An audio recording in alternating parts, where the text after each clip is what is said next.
За эрхэм үзэгч сонсогч та бүгдийнхээ энэ өдрийн халуун амар амгалангийн айлтгах мэдчилье. Намын хавчуурын нэвтрүүлэг эрхэм үзэгч сонсогч та бүхэндээ хүргэхэд бэлэн болсон байна. За бид бүхэн бас нүүдэлчин монголчуудын эртний хотуудын тухай эрхэм үзэгч сонсогчид та бүхэндээ цувралаар хүргэж байгаа билээ. За ингээд өнөөдрийн дугаарт бизнесийн удирдлагын докторант Бадарчин Одхуу багш маань студид хүрэлцэн ирсэн байна. Танд энэ өдрийн мэндийг хүргье. За баярлалаа. За тэгэхээр эртний нүүдэлчин монголчуудын эртний хотууд гээд нэлээд олон цуврал дугааруудыг бас үзэгч сонсогчдоо хүргээд бид бүхэн ажиллаж байна. За ер нь одоо түүхийн мэдээллүүдийг одоо сонсохоор яасан ч одоо сайхан үүх түүхийг бидний өвгдөөдсөн маань бүтээж яасан сайхан одоо бүтээл туйрглыг бас хийж хэрэгжүүлж ирсэн юм бэ. Тэгээд тэр их олон одоо сайхан бүтээл туйрглуудыг өнөөдрийн энэ цаг хугацаанд бид бүхэн бас яаж одоо хайрлаж, хамгаалж, арчилж, судалгааны одоо гол материал болгож, үүх түүх болгож за одоо энэ олон улсын түвшинд, дэлхийн түвшинд одоо хүргэх талаар ер нь юу бодож, юу хийцгээж явнаа гэдэг дээр одоо ингээд бас бодхол асуудал юм шиг ингэж харагдаж байгаа. За өмнө нь бол бид бүхэн бол Монголын бас томоохон онцлог хотуудыг бол одоо онцлсан байгаа. Өнөөдрийн бас онцолж үзэгчтэй хүргэх хот маань аль хотоос эхлүүл их зүгээр байгаа вэ өнөөдрийн хот? Тэг би энэ нэвтрүүлэг хийсэн цагаас эхлүүлээл өөрийнхөө номонд бичигдсэн. Он цагийн дараалалаар хотуудаа ирж байгаа. Тэгээд хамгийн анх бол чулуун цэцгийн үеийн дурсгал буюу Тансаг болгийн шинэ чулуун цэцгийн үеийн бууцын талаар ирсэн. Дараа нь Хөнөөг үеийн олдвор, Хөнөөг үеийн засаг захиргаа, Хөнөөг үеийн хотын Луут хотын тухай ирсэн. За тэгэл дараа нь Уйгур, Гидан гэдэг.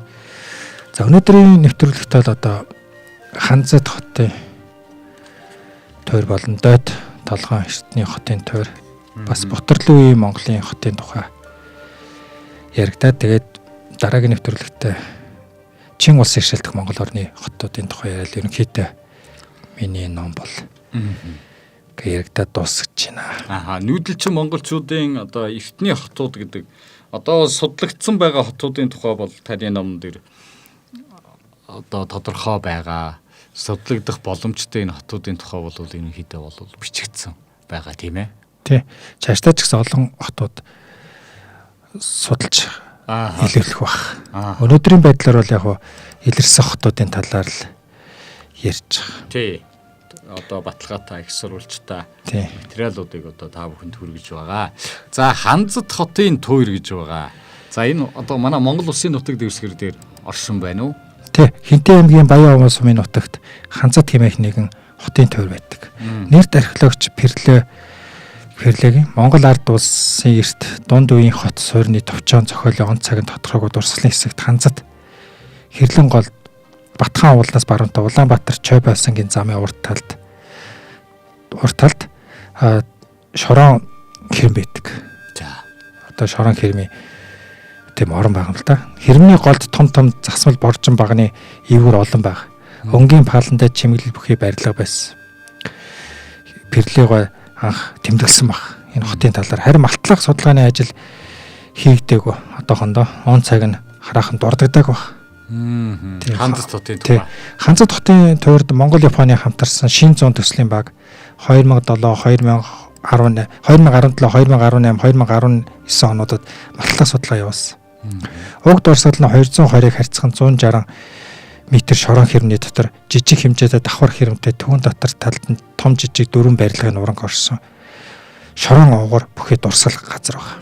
Эдгээрээс хэрмний хойд гол хэсэгт барилга хэд хэдэн багны суурь чулуу ил гарсан томоохон барилгын тойроор Ханзад хэмээн нэрлэж ирсэн баг.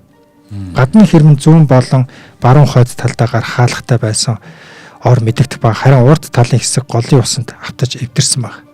Ханзад хотын тойр нь хойд болон урд талдаа хаалга бүхий орон мэдэгдсэн бөгөөд модон багантай байсан баг. 2018 онд хойд талдаа 10 шиг баруун талд нь 7 ширхэг багны суурь чулуу илэрсэн бол 2019 оны малтлах судалгаа шинээр 20 ширхэг багны суурь чулуу илэрсэн баг. Ингэснээр нийт 36 ширхэг суур чул уйл болж хотын тойр нийт 42-оос 46 ширхэг багантай байсан болов хэмээн таамаглаж байгаа. Судалгааны үр дүнд тус барилгыг барихтаа нэг чин 31.6 см хэмжээсээр тооцсон барьсан гэж үзэж байгаа. Бөгөөд Алтан улсын үед ашиглаж байсан хэмжээс юм. Энэ чи гэдэг нь бол Монголын эзэнт гүрний үеийн дурсгалаас өгөөдийн үе хааны үеийн барилгын тойр ийм хэмжээж барьдаг байсныг бол тогтоосон. Энэ хэмжээсээр үзэхэд ханзат барилгын гадна талын хэмжээ зүүн болон баруун тал нь 700 чи, хойд болон урд тал нь 500 чи хэмжээтэй баригдсан байна. Бид 2018 онд 7 ширхэг дээжинд он цагийг тогтоох шинжилгээ хийсэн. Эхний 3 дээж нь 11-р зууны ихэнх үеэс 13-р зууны дунд хагаст хамаарахаар гарсан хэдий ч зөвхөн модны нүүрсэнд хийсэн шинжилгээ учраас дахин нягтлах шаардлагатай байна. Иймээс 2019 оны малтлагаар барилгын шалны хэсгээс илэрсэн малын ясны дээжинд он цаг тогтоох судалгаа хийлгэхэд 1260-аас 1280 донд хамаарах гарсан илүү бодиттой юм ингэж судлаачд үзсэн байна. 1237 онд баригдсан хэмээн үздэг өгөөдөө хааны гэгээн цагаан орд буюу дойтын балгасын барилгын хэмжээ нь 130 чи байдаг. Энэ ханцтын төртэй хэмжээний хувьд ойролцоо байгаа нь Ханзад хаан эсвэл Ханхуугийн зиндааны дээд язгууртны ордон байсан хэмээс урьдсан байдлаар бол эрдэмтэд тогтоогод.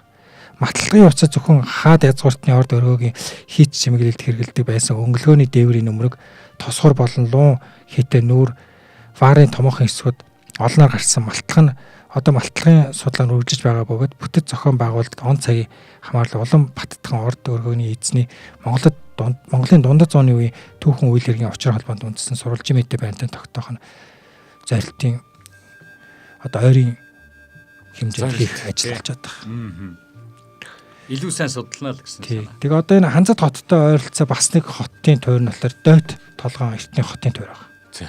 Энэ болохоор Ар хангаан аймгийн Өгийн нур сумын төвөөс урд зүгт шулуунаар 6 км, тус сумын Дойт багийн нутаг Орхон голын баруун хөвөө түүний нэгэн салааны баруун хажууд орших жижиг толгойг нутгийнхын сарлаг толгой гэж хэмээн нэрлэдэг.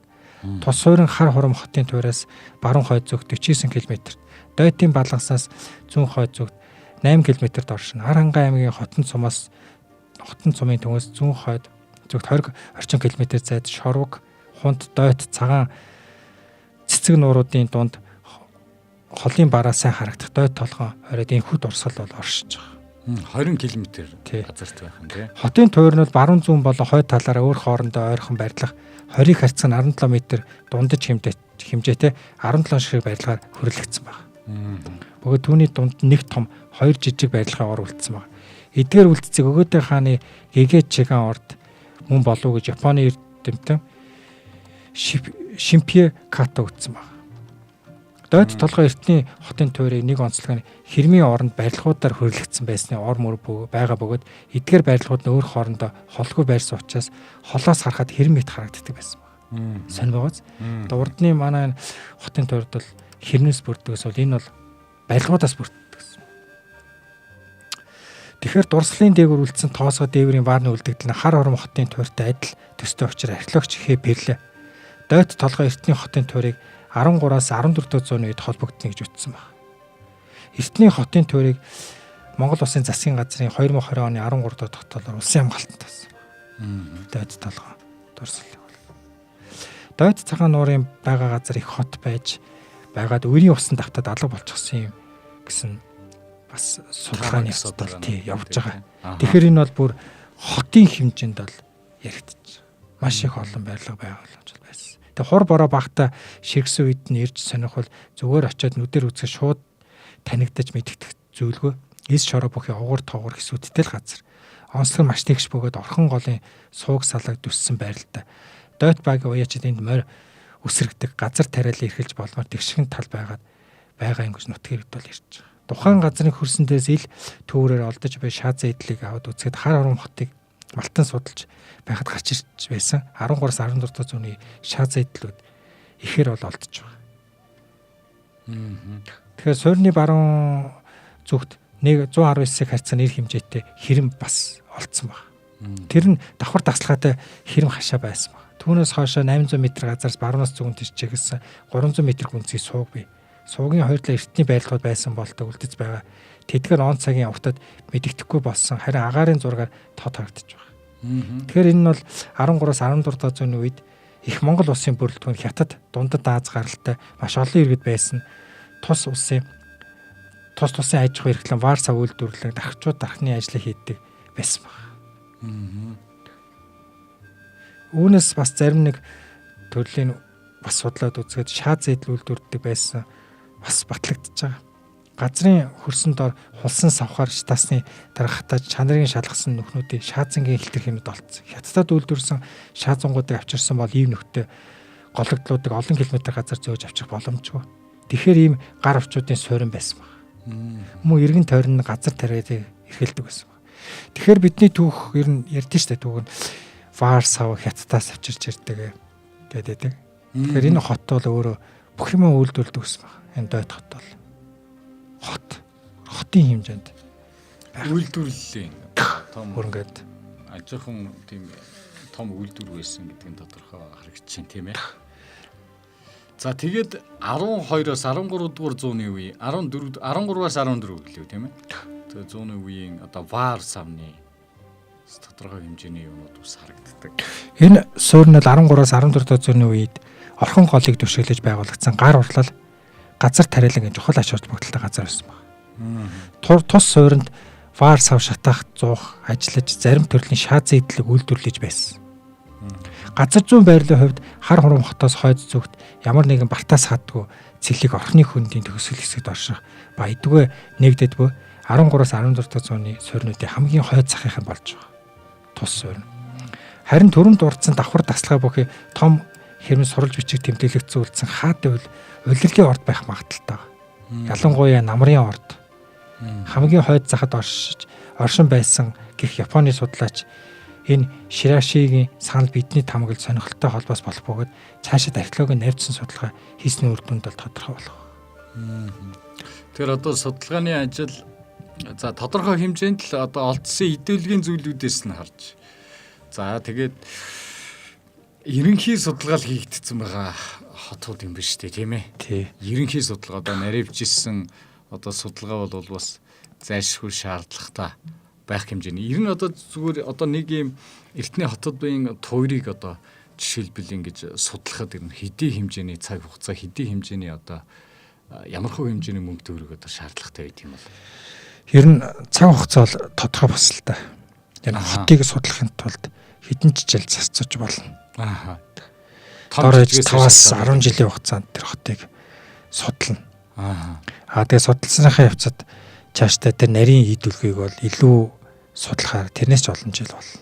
Тэгэхээр нэг хотыг судлахын тулд бол маш их цаг хугацаа хөрөнгө шаарддаг учраас Монголын засгийн газар энэ хотуудыг судлах тал дээр хөрөнгө ерөөсөө олголт ордог байхгүй. Тэгдэг. Ер нь бүр ортоос ордгоо юу? Үгүй орхон орно. Тэгтээ тэр чи одоо хаанаас хөрөхгүй юм олдог л байх л да тийм ээ. Тэгэхээр манайх энэ хотуудын судалгаа хийхдээ дандаа гадаадын төсөл хөтөлбөр тусламжтайгаар л хийгддэг. Энэ нь одоо сайн болон муу тал одоо жишээлбэл юу байж болох вэ? Гадны одоо хөрөнгө оруулалтаа бид нэр хотуудаа судлаад байна гэдэг нь. Муу тал бол байхгүй. Сайн тал бол яг тэр хотоос олдсон тэр эд үлгийн зүйлүүдийг их хувийг нь гадаадад гаргаад судалнаж гаргачаад их хувь нь буцаж чана орж ирж гинүү юу те. Тэр тал дээр л хяналтаж тавьчих юм бол энд Монгол илүү ашигтай байхгүй юм. Яг үнэ. Өөрийнхөө түүхийн хувьд одоо түүхийг эргээд одоо харж ийн гэсэн үг шүү дээ тийм ээ. Бидэрт ч гэсэн сонирхолтой шүү дээ. 13-аас 14 дахь зууны үеийн хот аяга олон барилга байшин байрсан гэж байгаа ямар хэлбэртэй, ямар дизайнтай байсан бол те тэр үеийн уран дарахчид ер нь ямар хэлбэр дизайнтай барьдаг байсан. Доторх нь ч гэсэн энэ ордууд нь дандаа хаадуудад зориулагдсан ордууд байна. Тэгэхээр маш их тийм үзэгсэлэнтэй, гоё, тасаг хэлбэрийг л агуулсан байх болов гэж дотор бодоод байна. Тий. Тэгээд тухайн үед ч одоо юун дизайн нэстэй тий.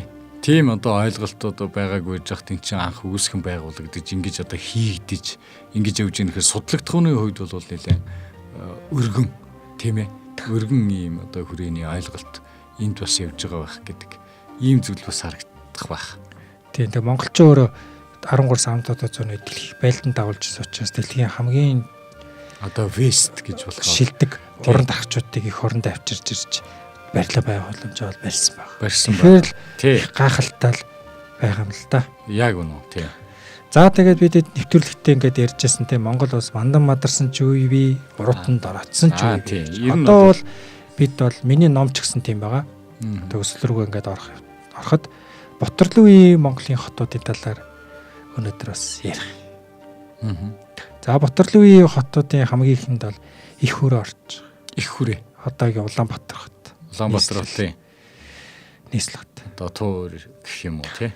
Улаанбаатар хот нь бол Монгол улсын төгсгөлт хуучнаар алтан твшиг хөндөй.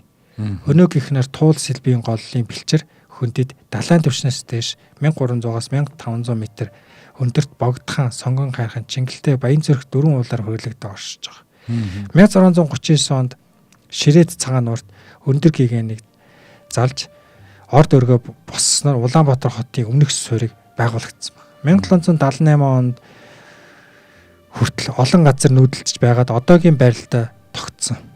Өмнө шашин худалдааны төв байсан бол 1911 оноос улсын нийслэл болж 20 дугаар зуунд барилгажиж, ажилдуржиж 21 дугаар зуунд их хотын төр төрхөө олсон байна.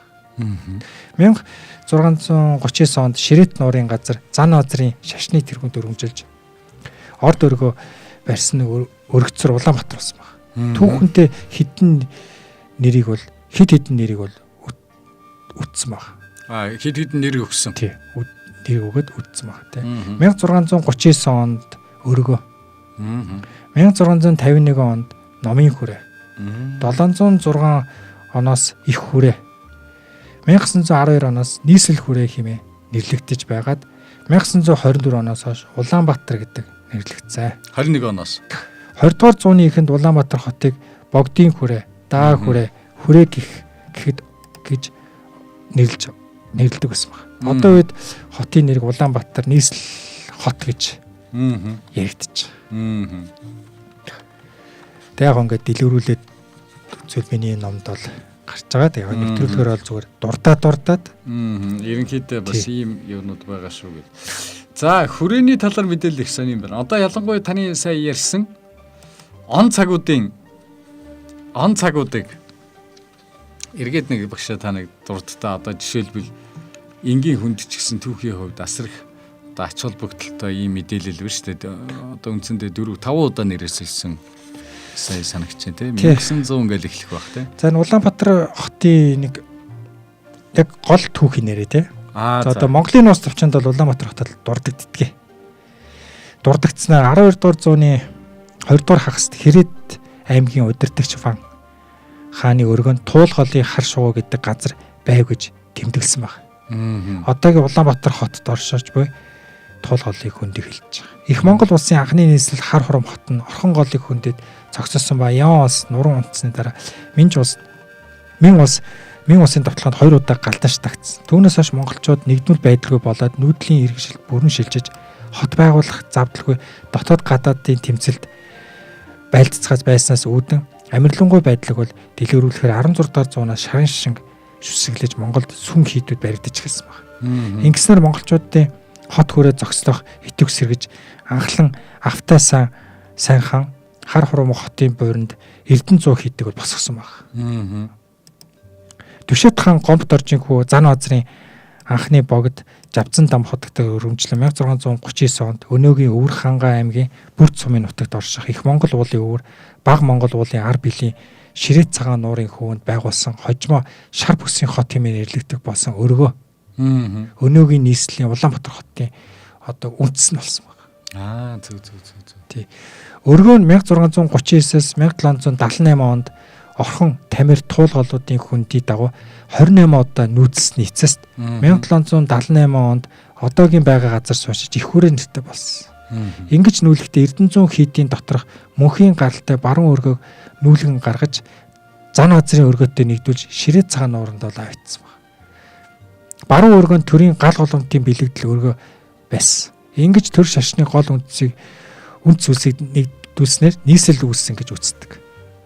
1756 онд анхны шашны сургууль болох Цаник байгуулагдсан бөгөөд 1786 оноос Манж амбанд Сэцэн хаан, Дүшэт хаан хоёр аймгийг харьцуулах болсон зэрэг олон шалтгаанаас их хүрээ сурах шаардлагатай болсон байна. 1780-аас 1870 оны хооронд 70 гаруй суурин сүм, дуган, ялангуяа өнөөгийн гандан тэгшний хийд 1809 онд дам даржаалын хийд зэрэг баригдсан байна. 1861 онд Оросын консулын газар байгуулж их хүрээний хүн ам нэмэгдсээр 1910 онд 50,000 гаруй болсон байна. Тэгээ 1911 оны 12 дугаар сард Богд хаант Монгол улсыг тунхаглаад нийслэл хүрээ нэртэй болсон байна. 1919-оос шүүжэнээр толгойлуулсан Хятадын цэрэг хотыг бол эзэлсэн. 1921 оны 2 дугаар сард баруун өнгөрнөөс толгойлуулсан цагаан цэргүүд Хятад цэргээс хүрээг чөлөөж Богдыг дахин хаан ширээн залсан бол 3 дугаар сард Хяг хотод чөлөөсөн Монгол зөвлөлтийн цэргүүд цагаантнуудыг 6 дугаар сард зохин тутаалгасаас хойш нийслэл гадаадын цэргийн төрөмгөлөөс бүрэн чөлөөлөгдсөн. За. Тэгээ 1924 оны Монгол улсын анхны үндсэн хуулиар Улаанбаатар нэртэй болсон байна. Социализмын үед болон голдуу дэлхийн 20 дугаар дайны дараа зөвлөлт холбоот улсын тэтгэлэгтэйгээр хуучны гэр хороол найдмаар байр орон сууцаар солигдож ихэсэн. Наав шиг Улаанбаатар замын үд чиглэлийн замууд 1949-с 56 онуудад баригдсанаар өрөнд оронтой төмөр замаар холбогдсон байна. Тэгэл Кино театр жүжиг гэл гих мэтчлэн гэл явсан баг. За дараагийн хот нь болохоор зэрэг Улаангов. Сайн ирсэн те. Дуртагд. Улаангов нь 1686 онд байгуулагдсан.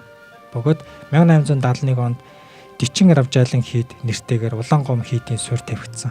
1600-аад оны сүүлээр одоогийн Улаангов хотын орчимд үр тарианы тариалан байсан гэсэн түүхэн баримт байна.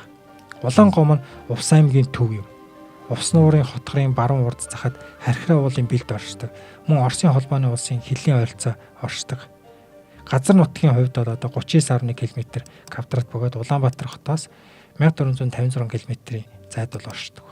Улаангом гэдэг нэрийн тухайд гэвэл тус хотын дэргэдэх Чандман уулыг Чандман улаан уул гэж нэрсээр ирсэн бөгөөд уг уул үнэхээр Улаанбаатар өнгийн чулуунаас тогтсон. Тэр орчинд Улаангийн хайрхан хөрстэй. Үүнээс үзэхэд тус хотын Улаан гэдэг нэр нь энэ уулын өнгөтэй холбоотой эргэлзээгүй бөгөөд ойр даяалганд өндөр уулын бил нандор тал газар гэж гом гэж нэрлэдэг ба. Мөн гом гэдэг нь шороо гэсэн утгатай баг гэсэн утгыг илэрхийлж байгаа. Одоо Улаангом Увс аймгийн Улаангом хотын тухай яригч чинь гэж ойлгож болж байна тийм. Гом гэдэг нь эс гэх утгатай күм хэмээх төрг үгнээс монголцсон хувилбар. Одоо зүгээр ингэж ярьдаг.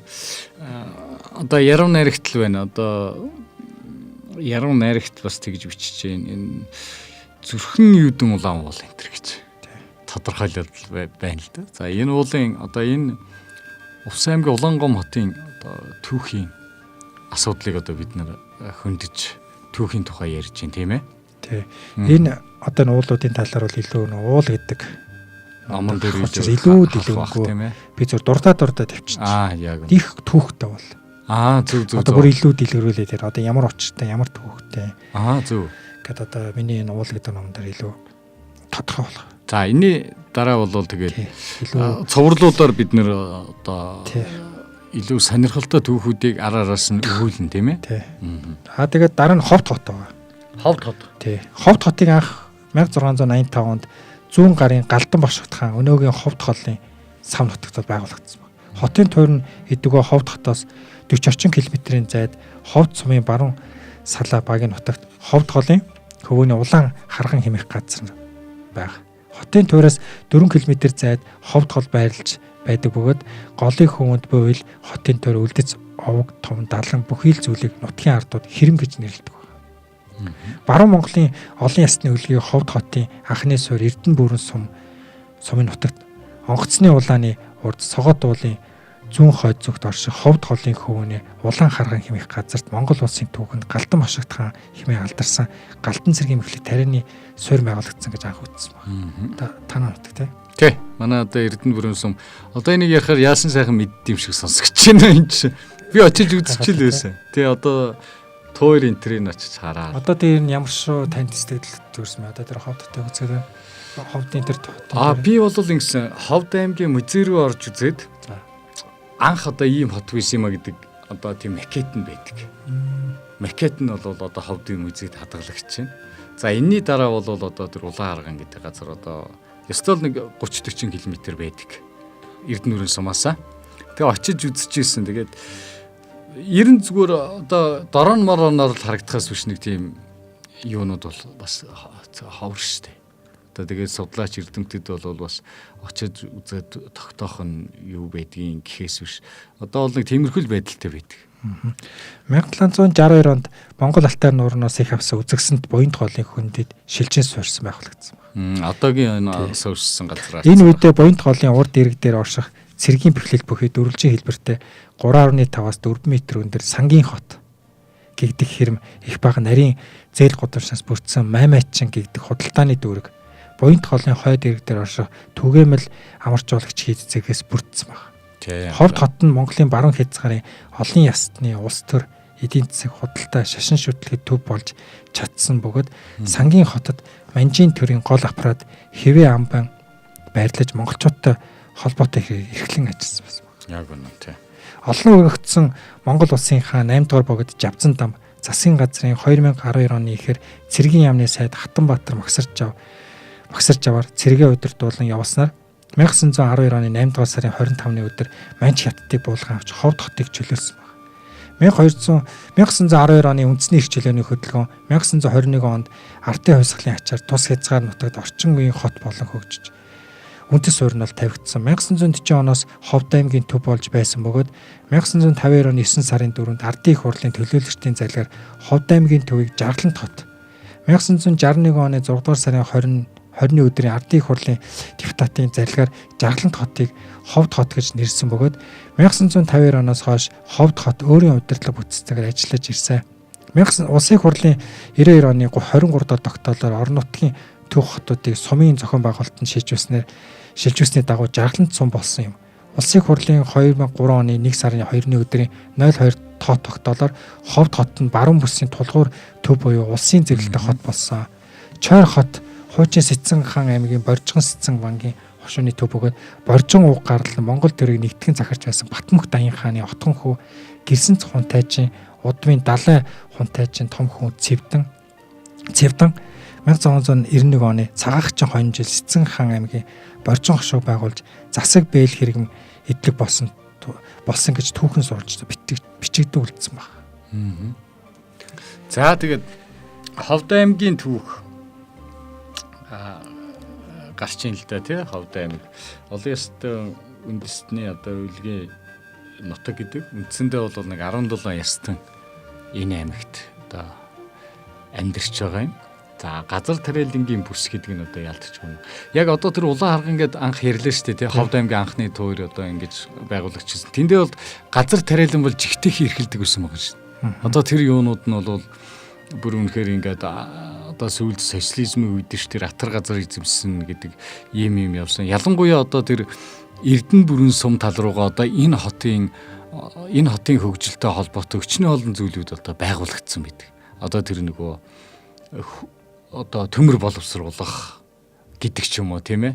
Баар шавар хийдэг ийм одоо зүйлүүд бол ялангуяа Эрдэнэ бүрэн сумын нутаг дэвсгэр дээр алхаж явахад одоо захаасаа аваад их ялангуяа одоо тэгээд энэ суур одоо хотыг үүсгэж байгаатай холбоотойгоор тухайн үед Ховдголд одоо минж гэдэг ч юм уу бусад амьтдыг авчирч нутагшуулах их одоо баян дэлгэр сайхан гол болгох энэ ажлууд ч бас тухайн үед бас хийчихсэн гэж ингэж нутгийн одоо иргэдийн яриануудаас бас ингэж тодорхой харагдах тохиолдлууд бас байдаг.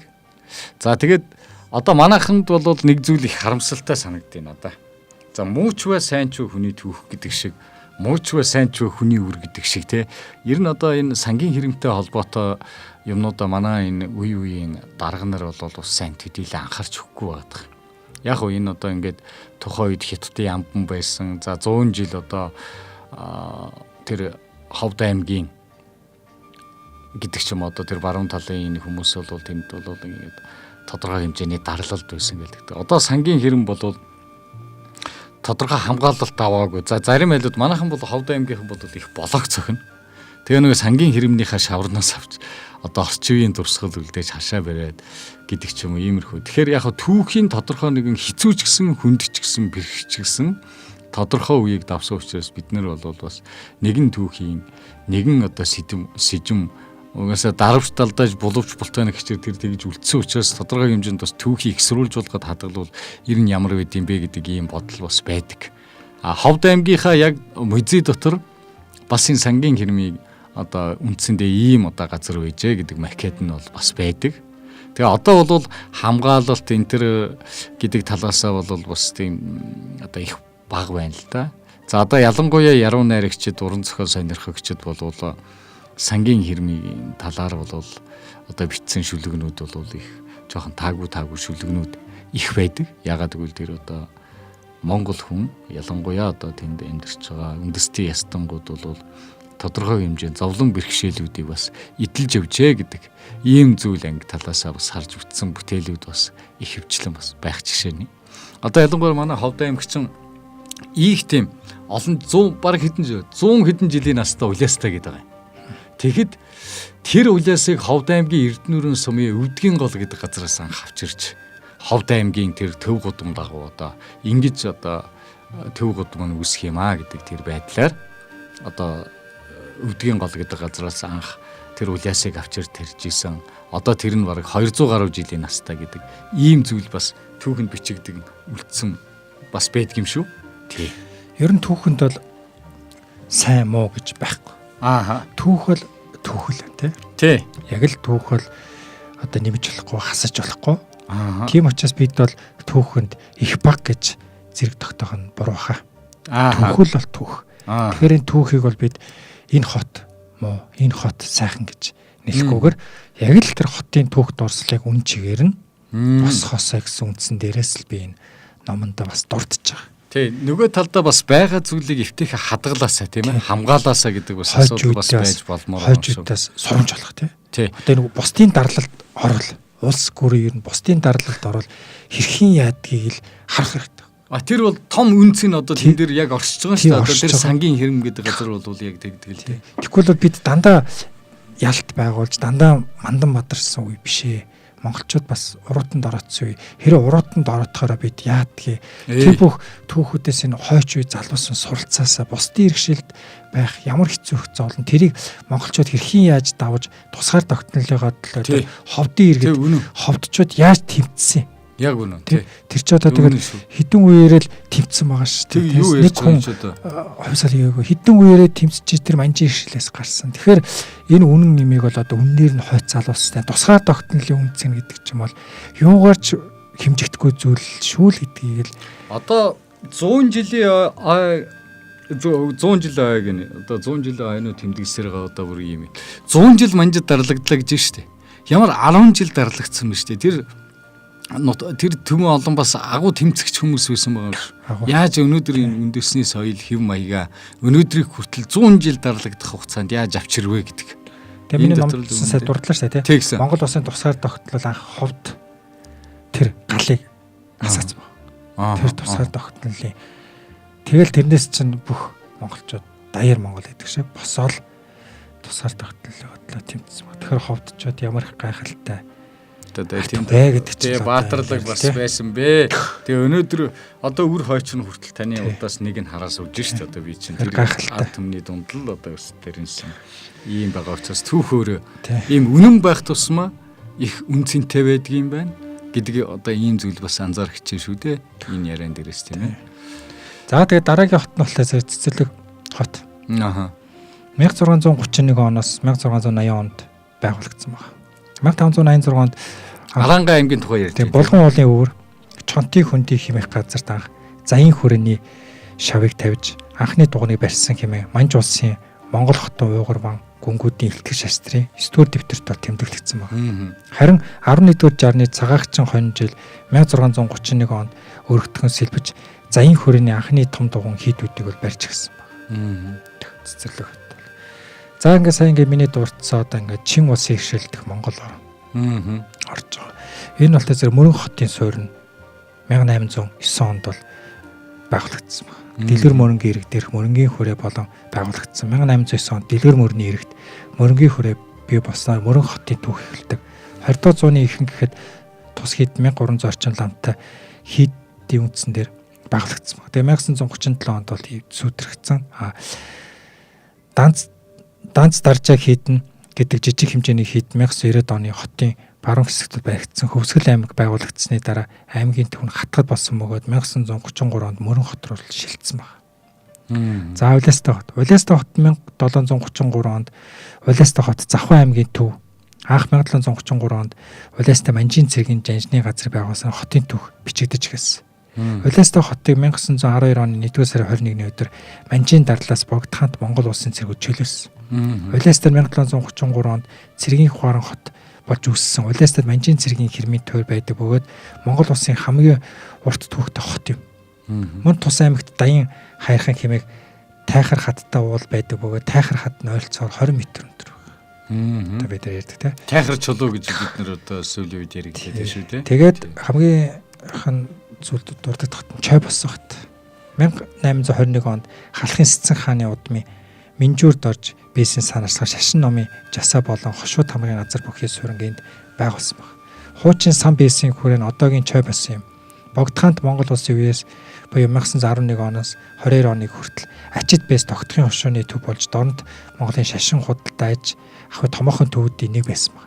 Ардын хувьсгалын дараа 1923 онд Баян Түмэн хаан уулын хошуу төв 1931 оноос Дорнот аймгийн төв суурин болцсон байгаа. Улмаар Баян Түмэн 1938 онд хотын зэрэг олж 41 онд нам төрийн тэргүүний нэрээр Чой болсон хэмээн нэрлэгдсэн баг.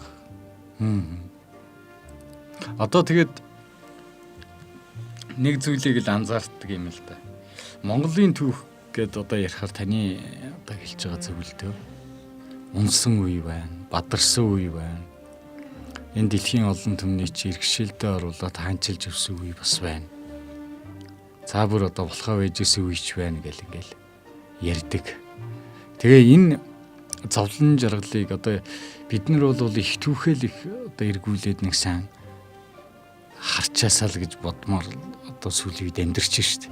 Түүхээ мэдхгүй бид нэр олон улсын гайхалтай жишг туршлагуудыг ярьлаа гэж яах вүлээ гэдэг ийм л бодлоод одоо их төрх юм да тийм ээ. Одоо энэ одоо түүхийн их сурвалжууд руугаа эргээл харахаар довтлоод ингээл харахаар энэ өчнө олон сайн сайхан зүйлүүд байна түүх дотор. Тий.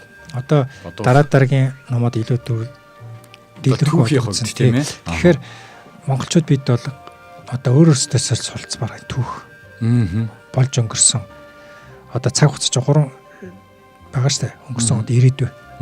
Тэгэхээр өнгөрсөн үеэс бид сургамж авч одоо үедээ хэрэгжүүлж ирээдүйгээ бид зогсон байх болох хэрэгтэй. Тэгэхээр өнгөрсөн үеийг бид маш сайн судлах хэрэгтэй. Монголын түүх бол дэлхийн түүх байхгүй юу? Тий, одоо ингээд яах гэж түүх байгаа. Яах гэж бид нарыг эргэж хараад байгаа юм те. Бид нэр эргэж судалж, бид нэр эргэж уншиж, бид нар түүндээ анализ, дүгнэлт хийж нөгөө илүү гэрэлтэй одоо маргаашийн төлөөл ингэж явахгүй бол энэ түүхийг бол одоо хичнээн мянга сайхан ийм түүхүүд байгаад яах вэ? Тийм биз дээ. Уншиж ойлгож судлахгүй бол тэгэхээр бас жоохон сүүлийн одоо үед жоохон хөсөр хаягдаад байна уу да гэж бас зарим үед бас бодогдох юм. Оюун санааны хувьд одоо энэ залуучуудын ярьж хэлж байгаа гэдэг ч юм уу энэ юмнууд бол их өөрчлөгдсөн шүү дээ.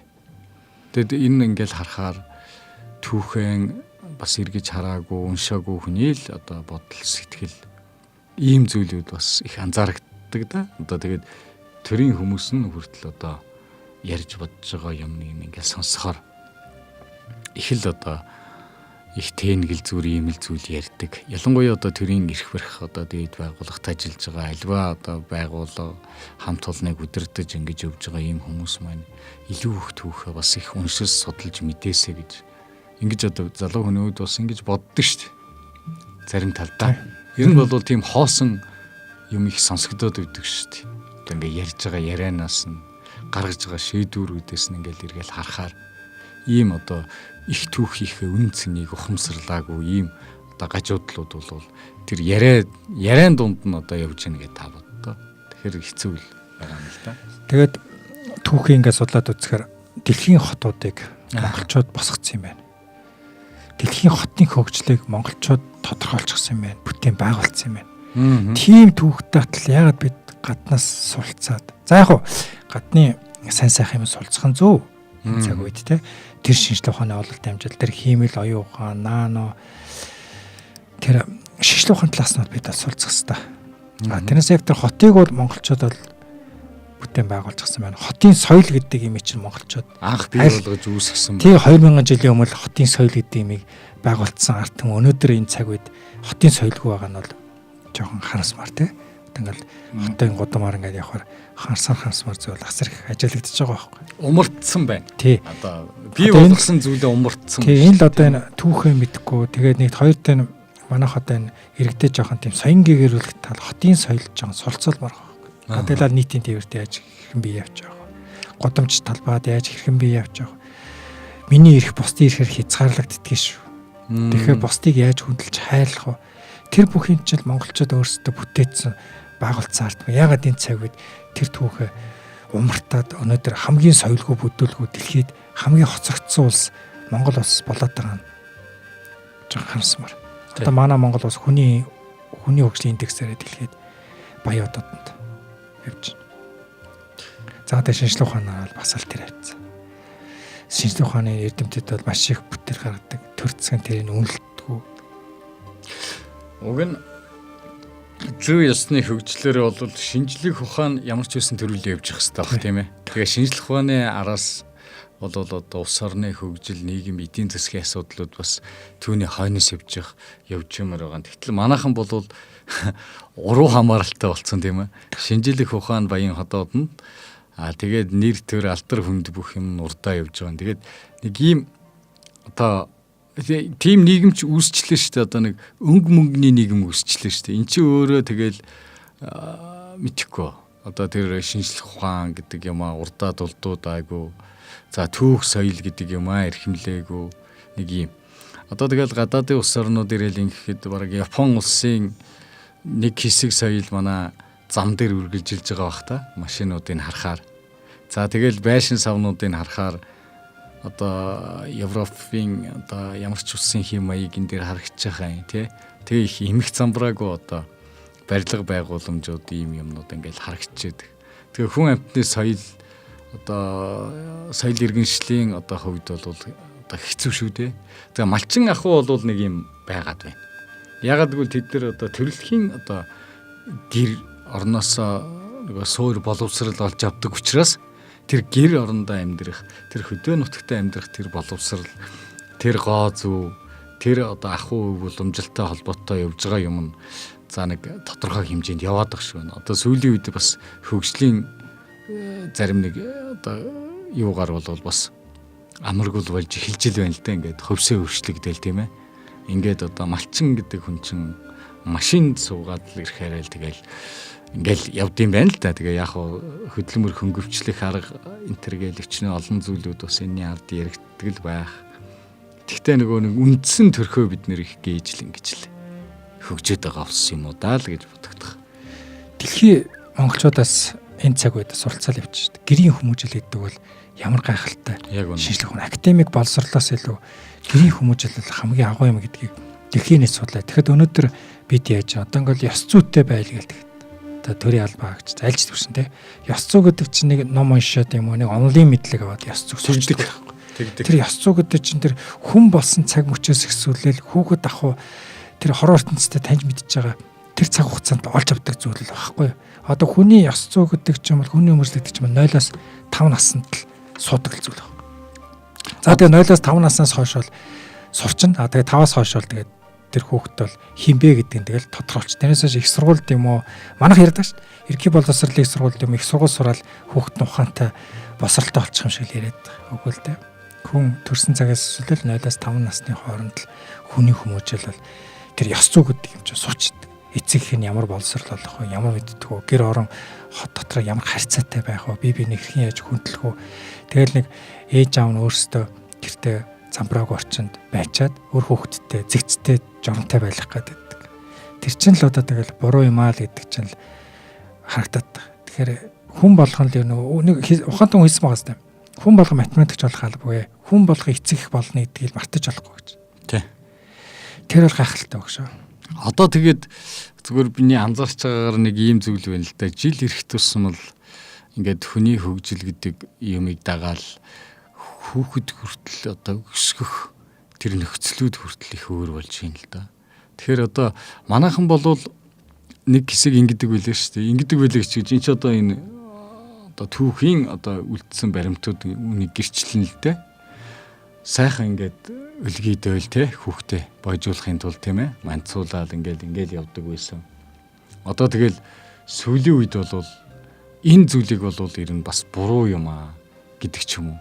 Ийм байдлаар эрүүл мэндийн байгууллагын өөрсдөө зөвлөдөг. Ингээл одоо бид нэг Европ тал руугаа л хүүхдээ хөгжүүлээд эхлээд байна уу да. Анх илгээтгэс нэгсүүлэл гэдэг ийм бодол бас төржил байх юм байна шүү дээ.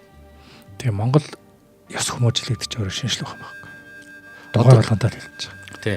Одоо ингээд би бодож байна. Хэрвээ тэр Монгол арга хүүхэд одоо өсгөх Монгол арга буруу байсан юм бол өнөөдөр яга малчин хүмүүс тэр аргаар хүүхэд өсгөх байх юм. Тэ? Өнөөдөр бол их өөр юм ярьж байгаа. Одоо би саяхан бас манайх нэг шинэ хүнтэй боссон.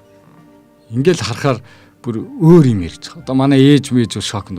Бидний одоо хүүхэд өсгдөгөөс энэ сүүлийн үеийн хүүхдүүд өсгөх чи өөр болсон юм билээ гэж ярьж байгаа шүү дээ. Тэгээд ингээ малчин ах уу хотонд очихоор яг л нөгөө нэг бидний таринжсэн тэр юм тэр ахуй дотроо байж л байна. Тэгээ энэ одоо соёлын ийм хүүхэд өсгөх хүртэл ингээд хоорондоо зөрөлдөх ийм юмнууд бол байна шүү дээ. Ер нь Монгол улс бол таны хэлдгээр нэг урууга гэдэг шиг уруугаал хөгжөөд. Одоо энийг л зөв голдолд нь оруулахгүй бол Монгол улс цаашид оршихуй гэдэг л яригдана. Жишээ нь одоо манай Монгол улс эдийн засгийн хувьд санхүү улсын төсвийг уул уурхаагаас олж байгаа. Тэгээд тэр уул уурхаагаас олсон 100 төгрөгийг олж байгаа. Төсөөлөд хэлье. За тэгээд тэр 100 төгрөгөөр одоо уул уурхаагаас орсон орлого 100 төгрөгөөр олчлоо. Буцаагаад бид эцсийн бүтээгдэхүүн болгоод хятадаас 1000-аас 100000 төгрөгөөр тэр гаргасан түүхийдээ эцсийн бүтээгдэхүүн болгоод 1000-аас 100000 төгрөг болгоод хотлоод авчих. Энд ч одоо тэгээд одоо би бүр гайхаад байгаа байхгүй. Тэгэхээр нөгөө хасах би өөрөө эдийн засгийн учраас хэлээд байна шүү дээ. Одоо ингээд дэлхийд байдгүй тэр эдийн засгийн онол чинь манад явагдаад байгаа байхгүй. Тэгээд түүхийгээр дэлхийд дээр ингээд тэр хөрсөн доор чинь хэдэн сая жил болоод одоо дээр үед бол одоо Монгол улс чинь тий асар их ой мод байсан байна шүү дээ. Хэдэн сая жил юм. Тэгээд тэр нунаад хөрсөн доор хэдэн сая жил болохтой нүүрс болчихсон. Тэр нүүрс болохтой тэр хэдэн сая жилийн хугацаанд тэр газар их хөрсөнд асар их хими элементүүдийг бүрдүүлсэн байна. Тэг чи манай чинь шууд хөрсөний хуулаад нүрсэд түүх. Гэхдээ тэр чихлээ хөрсөн хуулахаас өмнө тэр гол элементүүдийг бид босруулаад эцсийн бүтээгдэхүүн гараад ашиглах хэрэгтэй байна. Тэр чинь шинжлэх ухааны хоцрогдсон л тэдэж. Тэгэл нэг түүхийн ус гаргачаал манай улсын төсөв тэшний төрний ашигтай ажилласан, орлоготой ажиллаа гэж яриад байгаа нь дэнд харсан. Тэгээд ингээд хөгжиж байна л та. Тэгээд би ингээд ярихад одоо гэрийн хүмүүс гиснээс бид нар хүүхэд тахта үлгэр томог сонсч өссөн тийм. Өвөө эмээ дээр очиад. Тэнгүүд би дотор боддог. Одоо дэлхийд дээр Диснейленд гээл ба. Дэлхийн аюул олон улсаар байна л да. Яг тэнтэй адилхан манай Монгол Улаанбаатар хоттой хүүхдийн парк гэж яг дүүцхүүц хэмжээний үлгэрийн баатрын тийм хотхон ягаад байгуулж болдог. Тийм Монгол одоо тэр Монгол хэв шинжийг хадгалсан тэр үлгэрийн домог одоо бид нар чинь гойго үлгэрээдэг штэ. Яг тэр үлгэрийг баатрыг харуулсан Монгол хүүхдийн үс соёл тэр сэтгүү тохирсон тийм үлгэрийн хотхон ягаад манад барьж болтгоо юм бэ?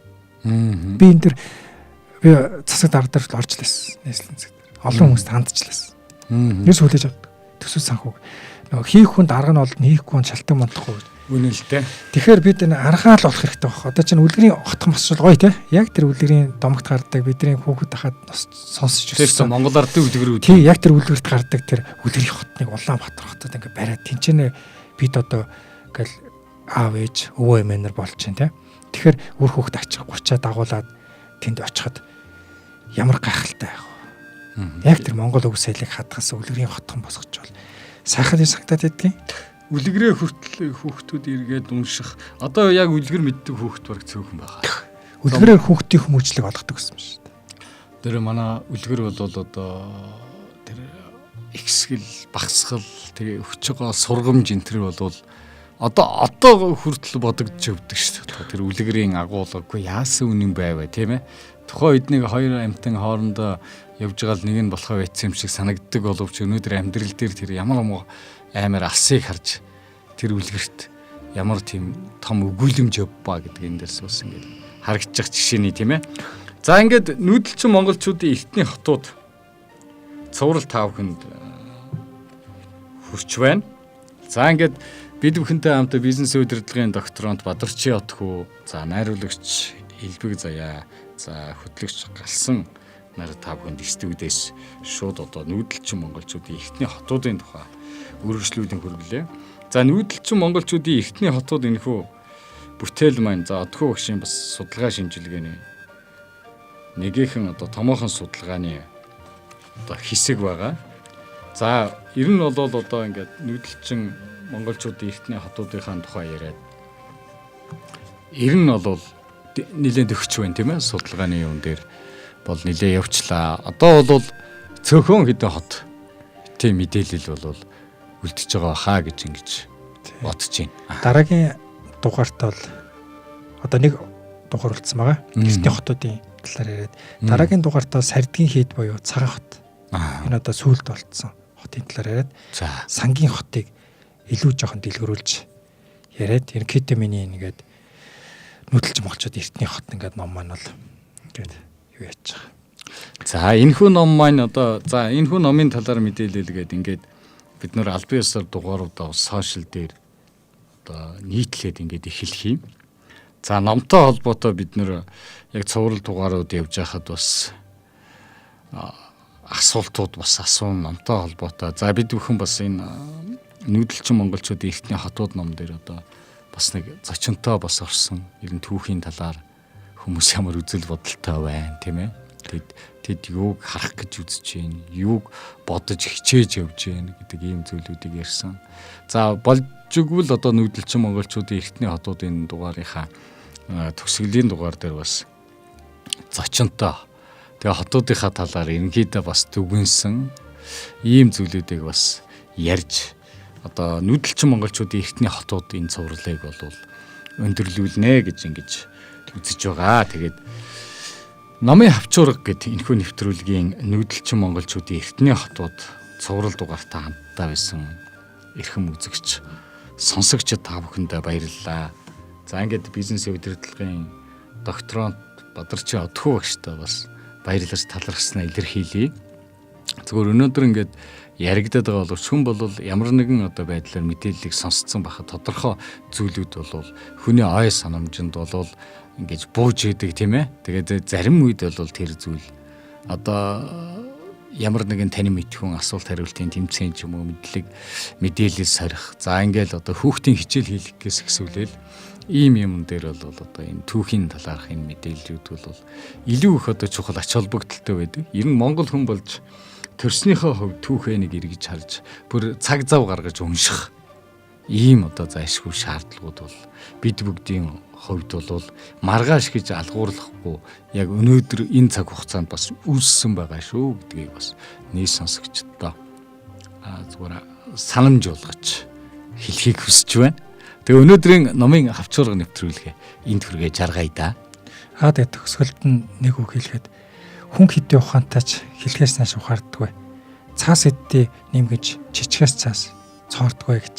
Тэгэхээр бид энэ өв соёл төөх өв уламжлалаа бид цаашид хадгалагч болно, хайлна, хайрлагч болно, бас цаашид хөгжүүлнэ, дэлгэрүүлнэ. Монгол улс үеийн үед мөнхөд мандан мадрах болно. За тэр ерөө сайхан Батар шуултгаа ингээд даваа гаригийн за номын хавчуурга нэвтрүүлэгтээ хамтдаа ус ирхэн үзэг сонсогч та бүхэндээ баярлалаа. Нүүдэлчин монголчуудын эртний хотууд цуврал одоо ярилцлагууд, судалгааны ажил, за таны мэдхүн мэдээлэл та бүхэндээ хүрлээ. Ингээд студид бизнесийн удирдлагын докторант Отхүү, за хөтлөгч Галсан, найруулагч Элбэг Заяа нар байлаа. Ингээд хамтдаа ус ирхэн үзэг сонсогч та бүхэндээ баярлалаа.